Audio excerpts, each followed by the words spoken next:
It's the middle of the night in a candlelit stone chamber, torches burning low on the walls, and Jesus is standing trial. He has just answered the high priest, and one of the officers guarding him doesn't care for the way he said it. So the man winds up and slaps Jesus across the face.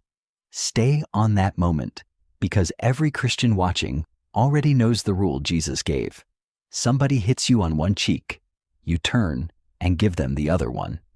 It's his own line, probably the most quoted thing in the entire Sermon on the Mount. So watch what he actually does when it's his turn to live it. He doesn't turn the other cheek. He doesn't offer it. He looks the guard straight on and says, "If I said something wrong, then show me what. But if I told the truth, why did you just hit me?" He challenges him, out loud in front of the whole room, which leaves you with a problem. Either Jesus ignored the most famous rule he ever gave on the worst night of his life, with witnesses standing right there, or the phrase, "turn the other cheek," has never actually meant what you were taught it means. Over the next half hour, I want to show you what these words meant to the people who first heard them, why doing this was one of the boldest things a person could pull off under Roman rule, and why being a pushover was never the idea. And we'll come back to that guard before we're done. Start with the actual words on the page of Matthew. In Matthew chapter 5, Jesus says, "You've heard it said, an eye for an eye and a tooth for a tooth. But I tell you, do not resist the one who is evil. If someone slaps you on the right cheek, turn to him the other one as well." Then he keeps rolling. If a man sues you for your shirt, hand him your coat too. If someone forces you to walk a mile, walk 2 with him. For most of church history, people have heard all of that one way. Jesus is teaching total non-resistance. Don't fight back, ever. Life knocks you flat. You stay flat. In this version, Christianity basically becomes the religion of taking the hit and thanking God for the bruise. And you can understand why people land there. On the surface, it does sound like surrender. A man slaps you and your move is to line up a free second shot? That reads like weakness with a halo on it. The trouble is that this reading has hurt people. For centuries, it's been quietly handed to the exact people who needed it least. A wife being battered behind a closed door, told to stay and take it. Communities under someone's boot, told God wanted them quiet about it. Whole populations taught that resistance itself was somehow unchristian. But the doormat version has a problem it can't shake. It doesn't match the man who said it. The Jesus you meet in the Gospels flips over the tables in the temple and scatters the money changers' coins across the stone. He calls the religious elite a nest of snakes to their faces. He walks straight through a mob that's dragging him toward a cliff. Whatever that is, it isn't passive, so we've got a knot to untie. The teaching sounds like giving up, but the teacher never once gave up. And to untie it, we have to do the thing most people skip. We have to look at the world these words dropped into, the dusty roads and marketplaces of first-century Judea under Roman occupation. Because once you know who Jesus was talking to, and what a slap on the right cheek actually was back then, the whole thing flips over. Before the cheek, look at what he quotes first. "An eye for an eye and a tooth for a tooth." Almost everyone hears that as the cruel old rule carved into ancient stone tablets. The barbaric Old Testament. Savage payback. It was the opposite of savage.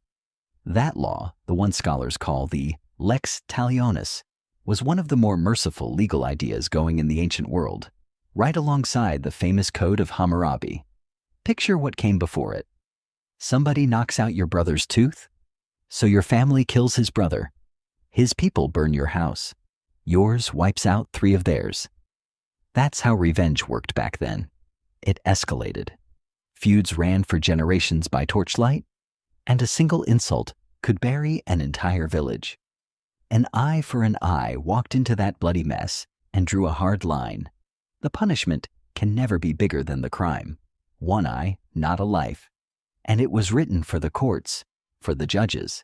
It pulled revenge out of your shaking hands and handed it to a legal system that could keep it proportional. So when Jesus says you've heard it said, he isn't tearing down the law. He's pointing at how people had bent it. They'd taken a courtroom rule built to shrink violence and turned it into a personal excuse. You hurt me, so now I get to hurt you back? And we'll call it fair. That's the mindset he's aiming at, not the justice system. Your heart, the itch to get even, the quiet little thrill of settling the score yourself, right there in the marketplace. Then comes the line everyone trips on. Do not resist the one who is evil. On its face, that sounds like pure surrender. Don't resist. Just roll over. But the Greek word does some heavy lifting here. It's antistenai, and a good number of scholars point out it wasn't a soft or gentle word at all. It had teeth. It often described armed resistance, standing against someone in violent revolt, meeting force with force on a battlefield. The kind of clash you'd see between Roman soldiers with their shields locked together. Read it that way, and the meaning turns. Jesus isn't saying, let evil do whatever it wants. He's saying, don't fight evil by copying it. Don't answer violence by becoming violent. Don't turn into the thing you're standing against. I'll be straight with you, because plenty of channels won't. Not every scholar thinks the word has to carry that military punch. Some read it more plainly as don't retaliate. So this is one reading, not a settled fact. But even the plain version lands in the same spot. He's after your revenge reflex, like a clenched fist slowly loosening, and he is not handing evil a free pass. So hold that. Jesus has just told a crowd of oppressed, exhausted, occupied people to break the cycle of payback. And now, he's about to show them how, with 3 examples that look nothing like surrender once you understand them. Watch a detail almost nobody clocks. Jesus doesn't just say someone slaps you. He says the right cheek. And that one word cracks the whole thing open. Try it where you're sitting. Imagine you're facing me, and I want to hit your right cheek with my right hand. Go slow with it. A normal forehand slap or a straight punch from my right hand lands on your left cheek. The geometry won't budge. The only way I reach your right cheek with my right hand is with the back of it. A backhand. And in that world, a backhand didn't start a fight. It put someone in their place. You need one piece of context about the culture. The left hand was off limits in public life. It was the unclean hand, reserved for bathroom duties. There are ancient Jewish community rules where even gesturing with your left hand got you disciplined. So a left-handed slap wasn't really on the menu. Which meant a right-handed backhand had one main job: humiliating you. Picture the old frescoes of masters and servants, the status gap obvious. A master backhanded his slave. A Roman backhanded a Jew. A husband backhanded his wife. The goal wasn't to hurt you so much as to remind you that you sat below the person swinging. It was an insult with a hand behind it, and the expected reply was to look at the ground, shrink, and shuffle off. Now look at what Jesus tells them to do instead. Turn the other cheek. Give him the left one. Think about what that does to the man with his hand raised. His backhand only works on your right cheek. You've just handed him your left. He can't backhand your left cheek with his right hand. The angle is all wrong. His choices drop to 2. He hits you open-palmed, or he uses a fist. But in that culture, you only threw a fist at an equal. Fists were how men settled things as peers, so the powerful man is suddenly boxed in. If he swings again, he has to do it in a way that publicly treats you as his equal, which is the last thing he wants, because the entire point of the first slap was to prove you were beneath him. By turning your cheek, you've quietly taken that power out of his hand. You haven't hit him, you haven't run, and you haven't said a word. You just stood there and refused to be humiliated, and in doing it, you forced him to either treat you as an equal or back off looking foolish. That takes more nerve than swinging back ever would. This is the reading the scholar Walter Wink made famous, and the scholar Marcus Borg argued much the same. It turns the passage inside out. Turning the other cheek stops being about soaking up abuse. It becomes about refusing to accept your own humiliation while still refusing to pick up a weapon. You're saying, without a word, "Go on, try that again. It didn't work. You don't get to make me small." One honest caveat, because it matters. Some scholars think Wink pushes the backhand details further than the evidence strictly allows, and the exact social mechanics get argued over. But even his critics agree on the core of it.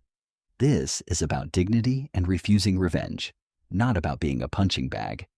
And once you see the cheek this way, the next two examples click into place fast. The second example happens in a courtroom, in front of a seated judge. If a man sues you for your tunic, Jesus says, give him your cloak as well. To us, that sounds like more doormat behavior. Get robbed, then throw in extra. Look closer. In that economy, suing someone for their tunic, the basic inner layer, meant you were dragging the poorest of the poor into court. This is a person with almost nothing left. And the cloak, the heavy outer garment, was a different thing. Jewish law protected it. A creditor could take it as collateral during the day, but he had to give it back every single night, because that worn cloak was the man's blanket. It was the line between sleeping warm and freezing in the dark. So when Jesus says give him the cloak too, he's floating something almost absurd. To hand over both garments in that culture, the man would be standing there completely naked in open court. And in that world, nakedness didn't shame the naked person. It shamed whoever caused it. So picture the scene. A greedy creditor sues a desperate man for the shirt off his back, and the man calmly strips all the way down and holds out everything he owns. Now, the whole room isn't staring at the poor man. Every face turns toward the creditor who reduced a human being to this. The poor man has dragged the injustice into the light for everyone to see, and he never raised his voice. The third example is my favorite. If anyone forces you to go 1 mile, go 2. This one has a very specific backstory. Under Roman occupation, a soldier in full kit could legally force any civilian on the road to carry his gear, and the rule had a hard limit built in. 1 mile, exactly 1. Rome capped it on purpose to keep the occupied population from boiling over. A soldier who pushed a civilian past that stone mile marker was breaking military code and could catch real discipline for it. So put yourself in the civilian's sandals. You've hauled this soldier's pack the required mile, fuming the whole way. You reach the marker, and instead of dropping the bag and glaring, you smile and say, "You know what? I've got this. I'll take it another mile." Watch what that does to him. Now the soldier's nervous. Is this man trying to get me written up? Is an officer around the bend? The soldier who held all the power a second ago is suddenly off balance, maybe even asking for his own bag back. You've taken a moment built to make you feel powerless and quietly grab the wheel. There's no violence in it and no cowering either, just a third road nobody expected you to find. If this breakdown is landing for you, take a second to subscribe. I dig into a verse people think they understand and open up its real context every week. Now, back to that road, and the pattern hiding inside all 3 examples: the cheek, the coat, the mile. Every time Jesus throws out the 2 obvious options, don't roll over and don't reach for a sword. Find the creative third move that keeps your dignity, drags the injustice into the open, and refuses to answer evil in its own language. Remember, he's talking to people living under a boot. And there were loud voices in his day, the zealots, insisting the only real answer was armed revolt. Grab a knife, drive Rome out with blood. Jesus looks at that same crowd and hands them something that's neither cowardice nor a bloodbath. A way to fight that doesn't turn you into the thing you're fighting. Now remember that guard from the very start, back in the torchlit trial chamber. Here's what Jesus was actually doing when he refused to turn his cheek.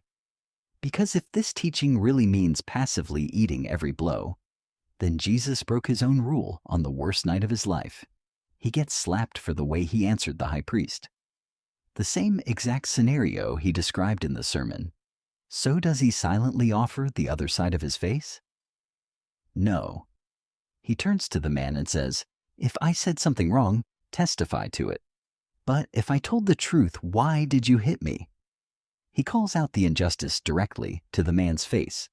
He doesn't retaliate, and he doesn't throw a punch, but he flatly refuses to stand there and swallow it. Which is exactly the move he taught. Refuse the humiliation, but don't answer violence with violence. And it isn't only Jesus. The Apostle Paul lands in nearly the same spot in the book of Acts. He's on trial before the council, the high priest orders someone to hit him in the mouth, and Paul does not respond gently. He fires back, "God will strike you, you whitewashed wall. You sit there to judge me by the law, then break the law by having me struck?" That is not a man who thinks his faith requires silence in the face of abuse. Paul stands before the council and defends himself, and he does it at full volume. Set those 2 moments next to the doormat reading, and it comes apart in your hands. The people who understood Jesus best, Jesus himself at the top of the list, did not treat "turn the other cheek" as let evil do whatever it likes. They treated it as refuse revenge and still stand up straight, which raises the question you've probably been sitting on. What about real self-defense? What about a parent pulling a child close when danger walks in? Does any of this mean a Christian can never fight back, full stop? This is where a lot of sermons blur right past a line worth keeping sharp. These verses are about personal payback. Your ego. That hunger to get even when someone insults or wrongs you.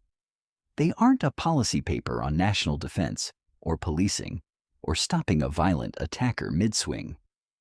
The same Bible that records these words also hands the governing authorities the job of restraining evil and protecting the innocent. The same Jesus, on the night he was betrayed, told his disciples there'd come a time to carry a sword. Scripture holds both at once. A heart that lets go of personal revenge, and a world that still needs justice and protection. Miss that line, and you get the tragedy we opened with, telling a battered person that God wants them to keep absorbing it. That was never the point. Turning the other cheek was Jesus putting power back into the hands of the powerless, not stripping it out. It was a tool of dignity for people who'd been given none. Twisting it into a leash to keep someone trapped runs the exact opposite direction of what he meant, like a door being slammed shut when he came to open it. Underneath all of it sits a question about who owns vengeance. Paul writes it plainly in his letter to the Romans. Don't take revenge. Leave room for God's justice, because vengeance belongs to God. When you refuse to get even, you're not saying the wrong doesn't matter. You're saying it matters so much you'd rather hand it to a perfect judge than to a furious one, meaning you. And that takes real strength. It's harder to take an insult and not fire back than it is to swing. Anyone can retaliate. It takes a straight spine to stand there, keep your dignity, refuse to sink, and leave the scorekeeping to heaven. So circle back to where we started. Next time somebody hands you that phrase, just turn the other cheek, and means just take it, you'll know the phrase was never that small. Turning the other cheek was a quiet act of rebellion. A slave straightening his back in front of his master, a poor man exposing a greedy court. A civilian flipping the power on the soldier who thought he owned the road. It was never about being erased from the room. It was about refusing to hate the person across from you, while also refusing to bow to him. Jesus handed people living under real oppression a third way to walk. Not surrender, not the sword, but a harder and braver road that breaks the cycle of violence without breaking the person on it. And he walked it himself, all the way to a cross on a hill, naming the injustice the whole way and never once picking up a weapon. Go back to that guard one last time. He raised his hand to put Jesus in his place. And Jesus, hours from the worst death Rome could hand out, still wouldn't hate him and still wouldn't bow to him. That's the version of this teaching that can actually change how you live. It doesn't ask you to disappear. It asks you to stand there steady and refuse to be reduced. If this reframed something for you, tell me which of the three hit you hardest, the cheek, the coat, or the mile, and leave it in the comments. And if you want to keep going, I have a companion breakdown on what Jesus really meant by love your enemies, coming straight out of everything we just covered. It's waiting for you on the screen now. Turn the other cheek. Now you know what he was really asking of you.